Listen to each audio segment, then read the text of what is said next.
Trevor Hughes is covering the eruption for USA Today. I asked him a short time ago where he was and what he could see. I'm in a town called Pahoa, which is it is the town where the lava flow is. It's about where I'm parked right now is about 5 or 6 miles away from the flow itself, and you can still see the cloud billowing into the air. It's actually only about 5:30 in the afternoon right now. It's quite a lovely day, actually, but there are people staged up here at the evacuation information center. I mean, you got pickup trucks full of camping equipment and kitchen goods. You've got people driving around with mattresses on their roofs, trying to figure out where they're going to sleep. Because a lot of folks, this is their 4th night that they've been out of their homes. And of course, they're not insured against this, are they? Well, that is the tricky thing about this is that in many cases you can't get insurance to cover the lava damage to your house. So if your house burns down because someone throws a cigarette out the window and starts a wildfire, you might be covered. But if the lava starts that fire, then you might not be covered, and that is a real challenge for many folks.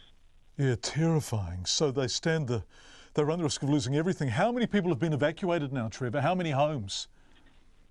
So it's about 1,700 people. It's a little hard to tell how many homes there are. It's quite actually a rural area, and the homes are on about an acre plot apiece, and they're sometimes set back from the road. So it's a little hard to tell exactly how many houses are actually in the affected area. But it's about 1,700 people, and frankly, dozens and dozens of dogs and cats.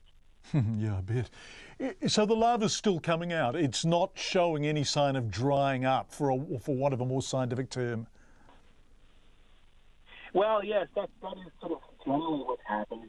So yesterday the lava quieted down a little bit, and then first thing this morning it really took off, and I was standing near, and you would have thought you were standing by the ocean with the waves crashing on the beach, just this pulsing jet-like sound of this lava. It's just a very eerie sound to see, and it lighting up the sky of just bright orange. And can you feel the heat?